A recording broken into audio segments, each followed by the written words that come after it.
ब्रह्मा ने इसकी रचना की है। गीता का 3रा अध्याय श्लोक नंबर 10 यही बता रहा है, इसकी रचना स्वयं ब्रह्मा ने की अपने बच्चे अर्थात जीवात्माओं के उत्थान के लिए, जीवात्माओं का ज्ञान बढ़ाने के लिए। अब ये जो उत्थान है इसमें दो बात है, अंदर की जमी हुई थकावट उभर करके सतह पर आ जाए, ये इतना योगदान ब्रह्म करता है। और ब्रह्म कैसे करता है? वो जो अंदर आत्मा की शक्ति हो करती उसी के माध्यम से करता है। चाहे बच्चा हो, चाहे जवान हो, चाहे बूढ़ा हो, तीनों आदमियों के साथ करता है। उसके लिए सब एक है, पुण्य करने वाला और पाप करने वाला दोनों एक है, और ऐसा केवल एक है, वो है ईश्वर। आदमी की निगाह में दोनों अलग अलग हो जाते हैं, वो सबके साथ भी करता है। तो प्रकृति का खेल है। प्रकृति क्या करती है कि अंदर की जमी हुई छापों को उभार करके सतह पर लाती है। अब अगर आपकी अवस्था बहुत अच्छी है, शंकराचार्य पैदा हुए बहुत ऊंची अवस्था लेके, परमहंस पैदा हुए बहुत ऊंची अवस्था लेके। ज्यादातर बच्चों की अवस्था जब पैदा होते हैं तो काफी अच्छी रहती है, इसलिए शुरू में ये निकल जाती है, लेकिन धीरे धीरे धीरे जो जो ये उभारने की शक्ति कम होने लगती है, त्यों त्यों जमने की बात बढ़ने लगती है, और उभरने के बाद वो रिबाउंड होती है, निकलती नहीं। अब ये बात हम दोहरा देते हैं, आप फिर से समझिए। जो जो हमारी उम्र बढ़ती है, क्रियाएं बढ़ती है, क्रियाओं की छाप बढ़ती है, उस समय भी प्रकृति हमारे छापों को उभार करके सतह पर को लाती है, लेकिन शक्ति की कमी हो जाने की वजह से वो निकल नहीं पाती और रिबाउंड करके वापस आ जाती है। अब इसको और समझने के लिए हम जिंदगी के कुछ उदाहरण लेते हैं। कोई घटना हो गई, पिता ने किसी बच्चे को डांट दिया, या मोहल्ले में कोई झगड़ा हो गया, या ठीक है घर में सास बहू के बीच में कोई बात हो गई, हमें बुरी लग गई, जिसको हम कहते हैं इसका कारण हमारा अहम है। अब अहम का एक ही अर्थ है कि आत्मशक्ति कम है और कोई दूसरा है।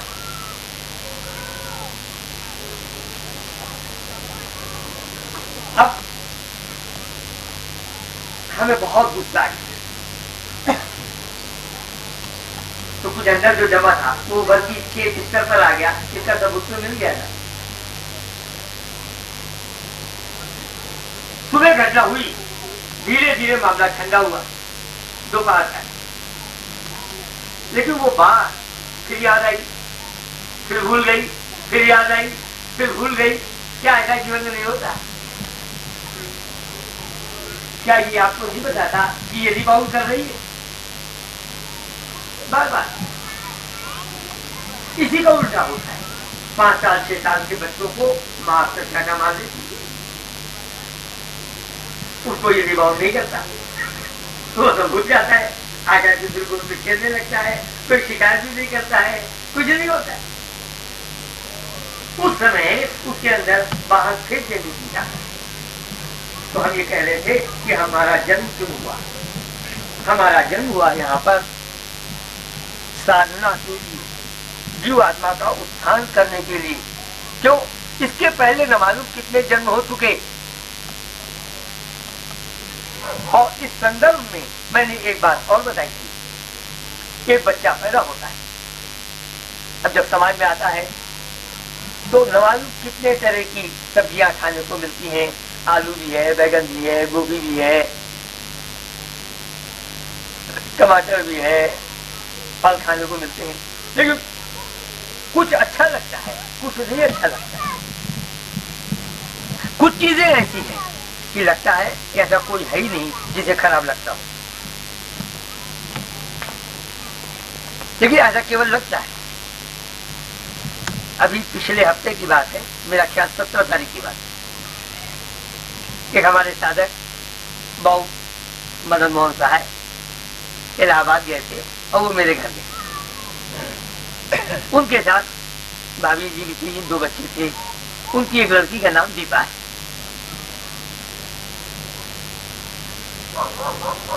ये आदमी आ रहा है, नाश्ते में कुछ हम लोगों ने दिया।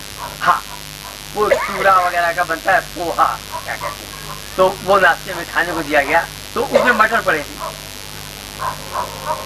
मतलब उसने मटर सब निकाल दिया, बाकी सब खा गई। अब मैं देख करके चकित हो गया। मैंने कहा क्या कुछ ऐसे बच्चे भी हैं जिनको मटर नहीं पसंद? उनकी माँ ने बताया ये आम भी नहीं खाती। अरे हमने कहा जो गजब हो गया, बहुत बढ़िया दशहरी आम, मीठा आम। तो ये क्या बात है? ये आपके पिछले संस्कारों की देन है। और अच्छी तरह समझते हैं, हम चुपचाप बैठे रहते हैं, कुछ खाने पीने की इच्छा नहीं होती, कोई बात नहीं। कहीं से आवाज आया कि कोई सब्जी वाला, फल वाला आवाज दे रहा है, आम ले लो, बहुत मीठे आम है। पर एकदम से आम के खाने की इच्छा जागृत हो जाती है, भागते हैं उसके पीछे, बुला के लाती है। तो इच्छा जागृत तब हुई जब वो सुना। तो बाहर की सारी घटनाएं मन में पड़ी हुई जो छाप थी, जमी हुई, उनको उभारने के लिए होती। ये ब्रह्मा का खेल, ये ब्रह्म की शक्ति का खेल। जो संस्कार, जिस चीज जैसे संस्कार है, बस वैसी चीज जैसी छाप है, उसके आधार पर कुछ चीजें अच्छी लगने लगती। बाकी किसी ने कहा नहीं, माँ बाप ने ये नहीं कहा कि तुम ये मत खाया करो, ये खाया करो।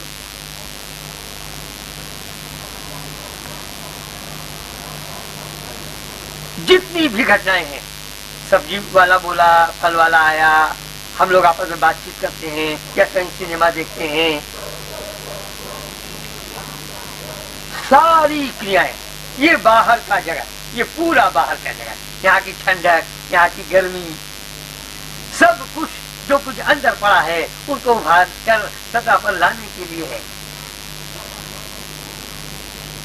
लेकिन यदि ये ब्रह्म ज्ञान का विद्यालय है, हम यहाँ ज्ञान के लिए आए हैं, हम यहाँ एक पढ़ाई के लिए आए हैं, हमें वो पढ़ाई पढ़नी है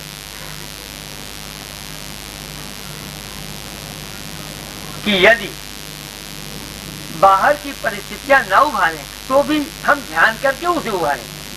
अच्छा, केवल उभारे नहीं, उभारे भी और निकाले भी। और सुबह के सत्संग में हम लोग इस बात को काफी अच्छी तरह से समझा और डिस्कस किया था कि थकावट 2 तरह की है, उभरी हुई और जमी। ये इसके पहले सुबह के सत्संग में बातचीत किया था। और ये भी बात किया था कि केवल वो लोग जो ध्यान का अभ्यास करने लगते हैं, जैसे ही कुछ उभर जाता है, वो निकलने का रास्ता अपने आप आ जाता है। ये बात भी सुबह हुई थी। लेकिन जो लोग ध्यान नहीं करते, वो जैसा अभी हमने बताया, वो रिबाउंड भी कर जाता है, वापस भी चला जाता है। जो रिबाउंड करने का केवल एक कारण है, उम्र बढ़ने के साथ आपकी आत्मशक्ति कितनी कम हो रही है, और कितनी कम हो रही है, और कितनी कम हो रही है।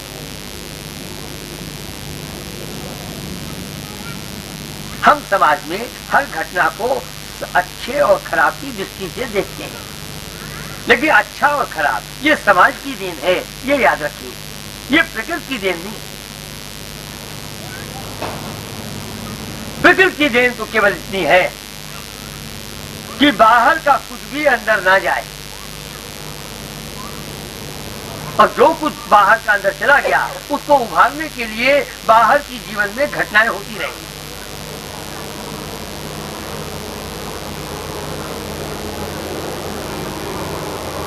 अब अंदर का बाहर निकालने के लिए मान लिया कोई चीज बहुत अंदर जमी हुई है, आत्मशक्ति हर तरह से कोशिश करेगी कि नीचे से नीचे जमी हुई चीज भी उभर करके सतह पर आ जाए।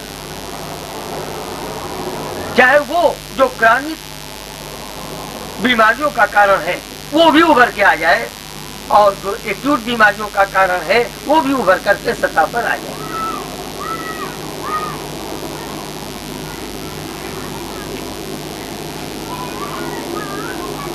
तो अब वो निकालने के लिए, जैसे वो जितने भी मैकेनिक है, मोटर के, स्कूटर के, साइकिल के, तो हम देखते नहीं वो कभी कभी डंडे में पीट पीट करके उसको ठीक कर देते।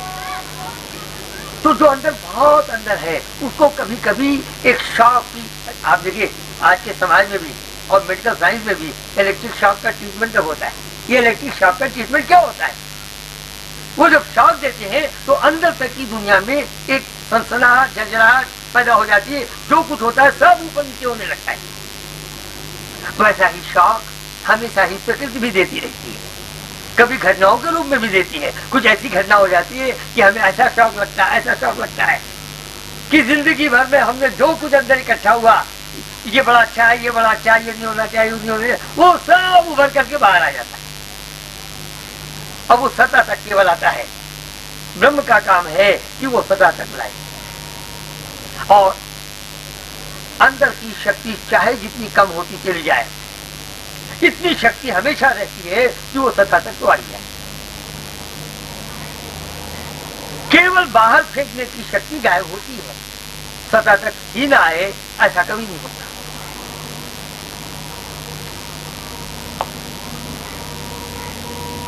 तो आदमी को चोट भी लगती है, सारी परिस्थितियां, और इसीलिए कहीं पर मेरी किसी किताब में लिखा है, मुझे याद तो रहता नहीं कि कहां क्या लिखा है,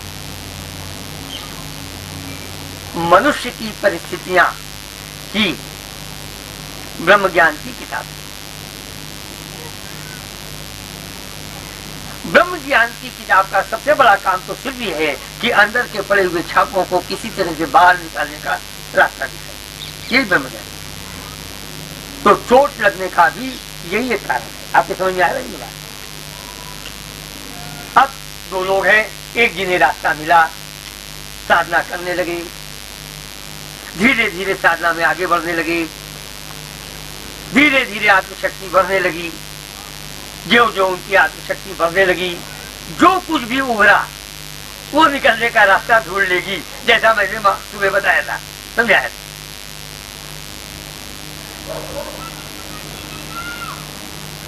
तो ये विद्यार्थी का काम है कि जो उभर आए वो बाहर निकल जाए। ये ब्रह्म की शक्ति का काम है कि जो अंदर दबा है उसको किसी न किसी तरीके से उभारता चला जाए, है सदा तक ले आए। अब मेरी बात ये सुनकर आप अपने घर में जाके अपनी पूरी जिंदगी देखें, क्या ऐसा नहीं हो रहा है रोशन? और जो निकालने में सफल नहीं हुआ, जिसने साधना में काफी समय नहीं दिया, उसके जीवन में वो रिबाउंड होता है।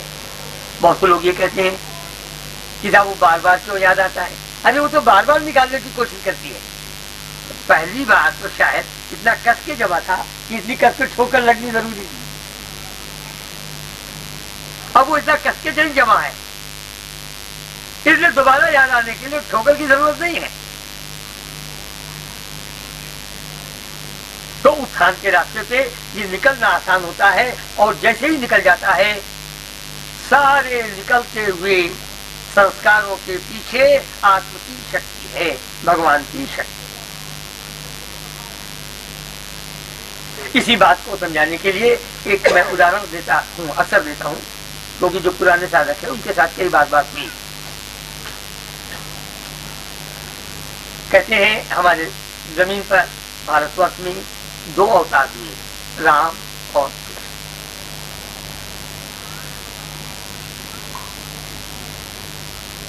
राम के भाई लक्ष्मण मशहूर है कि शायद इतनी गुस्सा न किसी दूसरे को कभी हुई है न कभी होगी, इतनी ज्यादा गुस्सा लक्ष्मण के पास थी। राम के भाई लक्ष्मण को बहुत तेज गुस्सा है। और यहीं पर एक बात खोज करने की आती है क्या पूरे अयोध्या में कोई मकान ऐसा था, कोई व्यक्ति ऐसा था जिसका सत्यानाश लक्ष्मण के गुस्से ने कर दिया? हमने कई रामायण पढ़ने वालों से ये सवाल किया और अभी तक तो मुझे यही जवाब मिला कि ऐसा कोई नहीं।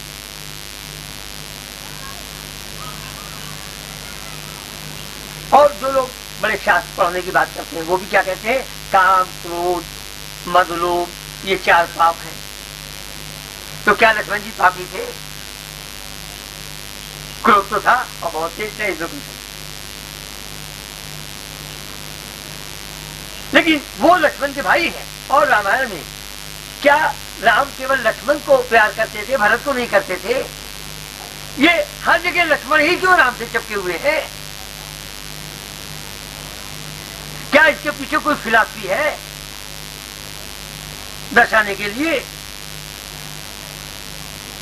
और वही मैं कहता हूं, यदि प्रकृति में राम सबने एक शक्ति का रूप धारण कर रखा है, लक्ष्मण ने एक शक्ति का रूप धारण कर रखा है, और अगर ये 2 शक्तियां ऐसी हैं कि एक दूसरे से जुड़ी हैं, जैसे धूप और छां, और धूप और छां कैसे अलग होगा?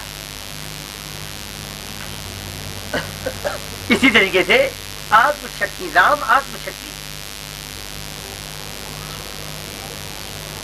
और ये जो 4 पाप बताए, ये तो 4 किसी में है केवल। लेकिन ये पाप क्या होते हैं? ये शक्ति को ढके हुए होते हैं, बस बादल की तरह, जैसे हम समझा रहे हैं।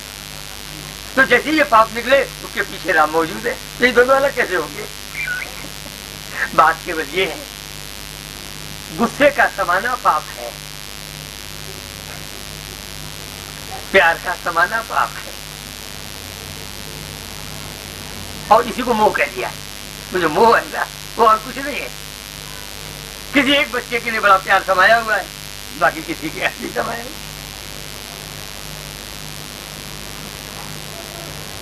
तो जितनी चीजें बाहर के अंदर समा गई, बस वही पाप है।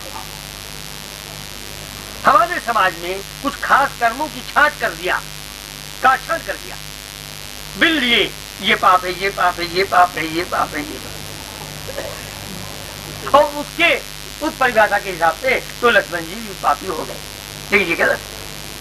लक्ष्मण की गुस्सा क्योंकि वो राम के साथ थे, राम अवतार थे, लक्ष्मण बहुत उच्च कोट के साधक थे, और उनकी गुस्सा केवल निकलती हुई गुस्सा थी, समाती हुई गुस्सा नहीं थी।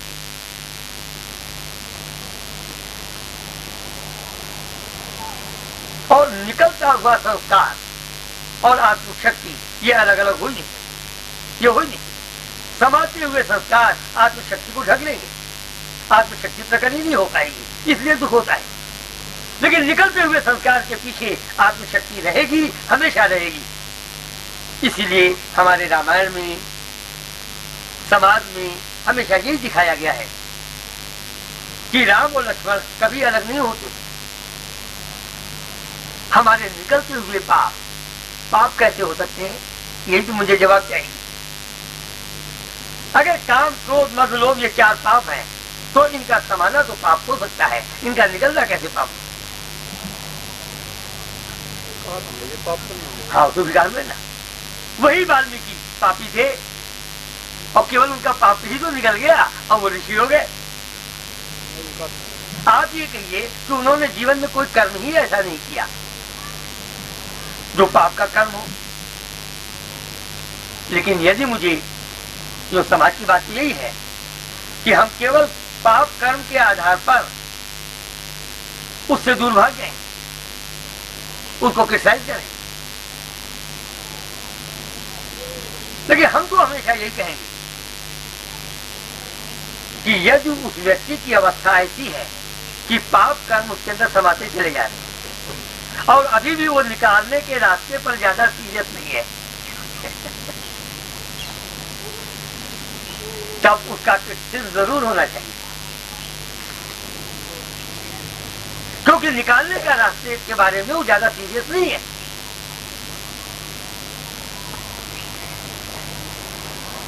अपनी गलती कहाँ है ये समझ करके और निकालने का रास्ता ढूंढ करके और उसमें ज्यादा व्यस्त होने की जरूरत अभी भी समझ में नहीं आ रही है, इसलिए तो क्रिटिसाइज करेंगे। लेकिन इसलिए किसी को क्रिटिसाइज नहीं करेंगे कि किसी ने कोई ऐसा काम कर दिया है जिसको समाज में पाप कहा जाता है।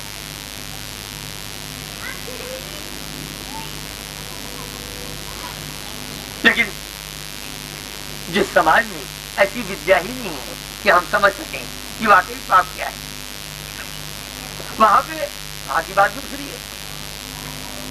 वहां ठीक है, आप कर्म के आधार पर जिसको जो चाहे कह ले,